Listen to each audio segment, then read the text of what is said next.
अस्सलाम वालेकुम, hello everyone, welcome to my channel. I hope कि आप सब बिल्कुल ठीक ठाक होंगे। तो आप देख रहे होंगे कर्टन का ढेर यहाँ पे लगा हुआ है। और आपको हम सच बताएं, शायद हमने अपनी लाइफ में फ़र्स्ट टाइम कर्टन जो है वॉशिंग मशीन में वॉश किए हैं। इससे पहले हमारा हमेशा धोबी आता था और वो कर्टन ले जाता था, पर ऑल ऑफ सडन उसको कहीं जाना पड़ गया है, तो अब वो दिसंबर से पहले आएगा नहीं। और आज हमने कर्टन वगैरह सब चेंज किया था, तो उसको रख भी नहीं सकते थे। तो मुझे फ़र्स्ट टाइम कर्टन जो हैं वॉशिंग मशीन में डाल करके वॉश करने पड़े। और साथ में हस्बैंड के कपड़े भी जो हैं वो सारे, जो धोबी है वो ले जाता था, वो वॉश करके प्रेस करके ले आता था। तो ये काम भी अब हमें ही करना पड़ेगा। खैर, कपड़े तो वॉश हो जाएंगे, हस्बैंड के भी प्रेस के लिए दे देंगे, तो वो प्रेस वाला आता है भैया, वो आकर के ले जाएगा। तो बस आज सुबह से बहुत ज़्यादा काम था, इतना ज़्यादा काम बढ़ा हुआ था कि मत पूछिए। कर्टन चेंज करना, इसका मतलब पूरी डीप क्लीनिंग होती है, रोज़ डस्टिंग होती है, लेकिन उसके बाद भी न जाने कहाँ से इतनी डस्ट घर में इकट्ठा हो जाती है कि समझ में नहीं आता। और फिर दिवाली से पहले तो पता ही है, जाले वगैरह बहुत ज़्यादा लगने लगते हैं, तो वो सब भी करना था। तो आज बहुत ज़्यादा थकाई लग गई। और उसके बाद शाम को यहाँ पर हम बना रहे थे, शाम को क्या, रात में बना रहे थे आलू के पराठे। और हस्बैंड को हमारे आलू के पराठे बिल्कुल नहीं पसंद है, तो उन्हें हमने बोला कि हम चीज़ के पराठे बना रहे हैं, और चीज़ के साथ आलू भी उसमें हमने फिल कर दिया था। आलू जो है उसमें कम रखा था और पर डाला ज़रूर था, और उनको ये था कि चीज़ का पराठा बन रहा है इसलिए आप खा लीजिए। तो वो भी छोटे बच्चों की तरह हैं, उन्हें भी चीज़ बहुत पसंद है। आलिया तंजिया को भी पसंद है। वैसे चीज़ ऐसी चीज़ ही है कि सबको बहुत पसंद है। तो बस आलू के साथ, चीज़ के साथ आलू छुपा करके पराठे में हमने बना करके दे दिया था, और उनको बहुत पसंद आया। और इतनी ज़्यादा आज थकन हो गई थी कि बिल्कुल दिल नहीं चाह रहा था कि कुछ बनाएं या कुछ करें, क्योंकि कपड़े जो हैं वॉश होने के बाद उन्हें सब सेट करना, रखना, साथ ख़ास तौर से ये पर्दे वाला कर्टन वाला जो काम होता है, वो इतने सारे कर्टन उन्हें फ़ोल्ड करना और फ़ोल्ड करके फिर उन्हें अपनी जगह पे सेट करके रखना, ये भी एक बहुत बड़ा मसला होता है। तो भाई जैसे ही ये सारा कपड़े जो वॉश होते हैं, उसके बाद जैसे ये सूखते हैं, हम फटाफट उन्हें फ़ोल्ड करके उनकी प्लेस पे रख देंगे, क्योंकि घर में बिखरे हुए कपड़े हमें बिल्कुल पसंद नहीं है। क्योंकि अगर कपड़े बिखरे होते हैं तो आप यकीन मानिए हमको रात में नींद नहीं आती है। शायद शुरू से ही मेरी ये हैबिट थी। हमारे घर में हमारी अम्मी अब्बू सबकी यही हैबिट थी। वो भी कभी घर में कपड़े उन्हें बिल्कुल पसंद नहीं थे कि वो इधर उधर पड़े हों। अब्बू का तो कहना था कि चीज़ें अपनी जगह पर ऐसी रखी होनी चाहिए कि अगर लाइट भी ना हो, आँख बंद करके जाए तो चीज़ अपनी जगह पे मिल जाए। इवन सुई भी ऐसी जगह पे होनी चाहिए कि आप उसे अपनी जगह से लाइट ना होने पे अंधेरे में ही मतलब उठा लीजिए, मिल जाए। तो ये देखिए कितने मज़े के हमारे क्रिस्पी चीज़ी पराठे रेडी हो गए हैं। और हाँ, हम आपको बता रहे थे कि और फिर उसके बाद जब हम यहाँ पे शादी होकर के अपने ससुराल आए, तो हमारी सास भी जो थी, उनको भी चीज़ें बिखरी हुई, इधर उधर कपड़े पड़े रहना बिल्कुल पसंद नहीं था। तो वो भी हमेशा कपड़ों को, वो तो ये होता था कि जब कपड़े उतार के ले आते थे, वो खुद बैठ करके सारे कपड़े फोल्ड करके, और होता था तो उसकी प्लेस पे रख देती थी। तब बच्चे छोटे थे, तो ये होता था हमारे पास बच्चों की वजह से काम भी ज़्यादा रहता था, या फिर वो उसको रख देती थी, फिर हम उसको उसकी प्लेस पे रख देते थे। तो ये सब चीज़ें जो होती हैं, अगर आप शुरू से इसकी हैबिट आपको पड़ी होती है, तो आपको दिक्कत नहीं होती, काम करने में कोई परेशानी नहीं होती, और आपका घर हमेशा समटा रहता है। तो ये देखिए नेक्स्ट डे यहाँ पर हम बना रहे थे ढोकला। ये भी हम आपको नाइट रूटीन ही शेयर कर रहे हैं। तो शाम का टाइम था, बच्चे कई दिन से कह रहे थे कि ढोकला बना दीजिए। तो ढोकले के लिए हमने बेसन लिया था, बेसन में हमने दही ऐड कर दी थी। और ढोकला अक्सर हम बनाते ही रहते हैं, पर इत्तेफाक ये हुआ कि आज तक आपके साथ रेसिपी शेयर नहीं किए। तो देखिए स्किप मत करिएगा, फुल वॉच करिएगा और देखिएगा कि क्या ब्लेंडर हो गया। तो उसके बाद उसमें हमने थोड़ा सा पानी ऐड कर दिया था, और पानी ऐड करने के बाद बस इसका एक बैटर बना लेना है।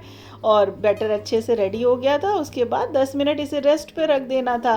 तो बस जैसा करते थे एज इट इज़ बिल्कुल वैसा ही किया। और ढोकला जो है बच्चों को बहुत पसंद है, बच्चों क्या हमें भी बहुत पसंद है, ढोकला सभी को पसंद होता है। तो ये देखिए बैटर जो है हमारा रेडी हो गया था। और देखिए बैटर की कंसिस्टेंसी देख लीजिए, हम आपको बड़े ही मज़े से बता रहे हैं, बिल्कुल परफेक्ट रेसिपी ऐसा लग रहा है हम आपको दे रहे हैं। और उसके बाद इसको 10 मिनट रेस्ट पे रखा, और उसके बाद इसको इसमें कुछ चीज़ें और ऐड करनी थी, वो भी हम आपको आगे दिखाते हैं। उसके बाद मेरे पास ये एक मोल्ड था, पैन था, उसको ग्रीस कर लिया था अच्छे से, और पानी भी हमने बॉईल होने के लिए रख दिया था, क्योंकि स्टीम में ये बनता है तो स्टीमर मेरे पास है नहीं, तो हमने सोचा भगोने में ही बना लें, हमेशा भगोने में ही ऐसा काम होता है। तो भगोने में पानी हमने रख दिया था, बॉयल हो रहा था, और ये बैटर भी देखिए 10 मिनट रेस्ट कर चुका है। अब इसमें बाकी चीज़ें डालने की बारी थी, तो इसमें हमने थोड़ा सा हल्दी पाउडर डाला था, सॉल्ट डाला था, और थोड़ा सा हरा मिर्च जो है उसे क्रश करके डाला था। वो क्लिप जो है स्किप हो गई है, वो हम आपको नहीं दिखा पाए, पता नहीं वो इधर उधर हो गई है शायद एडिट करने में।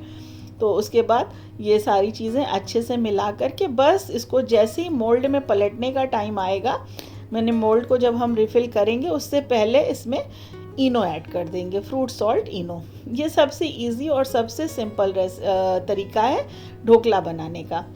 और उसके बाद इसमें इनो कट करके हमने डाल दिया। अब बताना आपको ये है कि मेरे से मिस्टेक कहाँ पर और क्या हो गई। इसके बाद जब हमने इसमें सब कुछ डाल करके इसे सेट करके स्टीम में बनने के लिए रख दिया, और ये पकता रहा 20 मिनट तक कंटिन्यू ये पका, लेकिन ये ढोकला इसको नहीं बनना था तो ये नहीं बना। उसके बाद फिर मैंने उसको चेक किया, और इसमें नीचे जो हमने भगोने में पानी रखा था वो पानी जो था वो सारा एवोपरेट हो गया था, नीचे पानी बचा नहीं था। फिर से हमने इसमें पानी डाला और फिर से इसे कवर करके स्टीम पे रख दिया, ताकि अब तो ये बन जाए, अल्लाह के वास्ते बन जाए। लेकिन फिर से 15-20 मिनट तक रखा रहा, लेकिन ये नहीं हार्ड हुआ और नहीं बना। इधर हमने इसका बघार भी बना लिया था, थोड़े से कुकिंग ऑयल में हमने राई डाली थी, करी पत्ता डाला था, और इसका जो बघार डलता है यही मेन होता है, बहुत ही मज़े का बघार बनता है। और फ्रेश करी लीफ तो हमारे पास है ही है, खूब सारी हरी मिर्च भी स्लिट करके इसमें डाल दी थी, और थोड़ा सा इसमें पानी ऐड कर दिया था, साथ में थोड़ा सा शुगर ऐड कर दिया था, और थोड़ा सा लेमन भी स्क्वीज़ कर दिया था। सारा बघार भी अच्छे से रेडी करके रख लिया था कि बस जैसे ही ढोकला बन जाएगा वैसे ही उसे सर्व कर दिया जाएगा। लेकिन ढोकला था कि बनने का नाम ही नहीं ले रहा था। मैंने 20-25 मिनट लगता है इसे बनने में, इसको हमें रखे हुए थोड़ी थोड़ी देर में हम इसको चेक करते थे, और उसके बाद उसकी वही कंडीशन थी कि वो जो है वो वैसे ही, ये देखिए आप खुद देख लीजिए, ये देखिए स्टिक हो रहा है ना नाइफ में, तो इसका मतलब ये नहीं बना है, ये अभी भी अंदर से कच्चा है।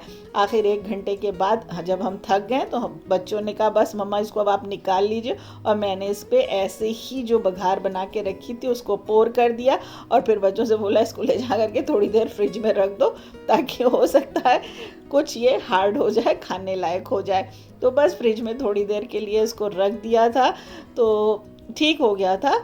मतलब इतना बुरा भी नहीं था, लेकिन अब जब बना था, इतनी मेहनत किया तो खाना तो था ही। और उसके बाद फिर हमने तो मतलब इतना मूड ख़राब हो गया था, कभी कभी ऐसा ब्लंडर हो जाता है पता नहीं क्यों। तो ऐसा नहीं कि हम लोग बिल्कुल परफेक्ट होते हैं, हर चीज़ बिल्कुल परफेक्ट बन जाती, कहीं ना कहीं कुछ मिस्टेक हुई है जो हमें अभी भी नहीं समझ में आ रही कि ये क्यों हुई है। बस अब दिमाग में हो गया है कि इसे फिर से बनाना है, आखिर ये गड़बड़ क्यों हुई है। तो बस इसी तरह से जहाँ जहाँ पर ये ठीक था, अच्छे से पक गया था, वो साइड निकाल करके बच्चों ने खा लिया, बाकी जो है उसे हमने डिस्कार्ड कर दिया। तो आई होप कि आज का हमारा ये व्लॉग आपको पसंद आया होगा। नई नई रेसिपीज़ के साथ फिर मिलेंगे, दुआओं में याद रखिएगा। Thanks for watching.